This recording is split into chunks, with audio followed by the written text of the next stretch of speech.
आप सभी का आपके अपने चैनल पर एक बार फिर स्वागत है। आज भी हम पवित्र रामचरितमानस के अयोध्या कांड पर चल रहे हैं। मुनि वशिष्ठ जी की वंदना करके और भरत जी सिर नवाकर सब लोग विदा लेकर अपने अपने घर चले। जगत में भरत जी का जीवन धन्य है, इस प्रकार कहते हुए वे उनके शील और स्नेह की सराहना करते जाते हैं।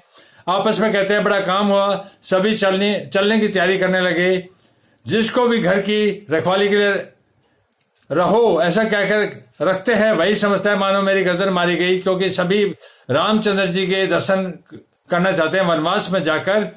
कोई कहते हैं रहने के लिए किसी को भी मत कहो। जगत में जीवन का लाभ कौन नहीं चाहता, जगत में जीवन का लाभ कौन नहीं चाहता।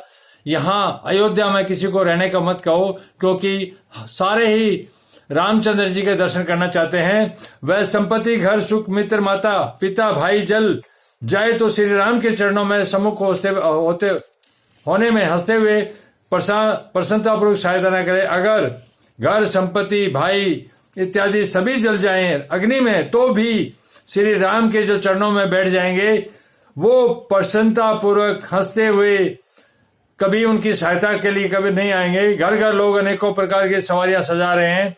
हृदय में बड़ा हर्ष है कि सवेरे चलना है। भरत जी ने घर जाकर विचार किया कि नगर, घोड़े, हाथी, महल, खजाना आदि सारी संपत्ति रघुनाथ जी की है। यदि उसकी रक्षा व्यवस्था किए बिना उसे ऐसे ही छोड़कर चल दूं, जब भरत जी को वनवास जाना था श्री राम के पास में, तो भरत जी को चिंता हुई कि यह सारी संपत्ति जो है अयोध्या की श्री रघुनाथ जी की है। यदि उसकी रक्षा व्यवस्था किए बिना उसे ऐसे ही छोड़कर चल दूं, तो परिणाम में मेरी भलाई नहीं है। इसमें नुकसान अगर हो गया तो इसका परिणाम से मेरी भलाई नहीं है, क्योंकि यह पाप हो जाएगा।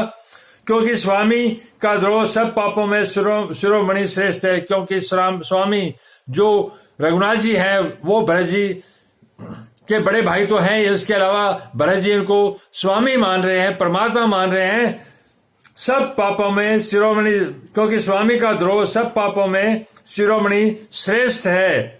सेवक वही है जो स्वामी का हित करे। सेवक तो वही होता है जो स्वामी का हित करे, चाहे कोई करोड़ों दोष क्यों न दे, चाहे कोई करोड़ों दोष क्यों न दे।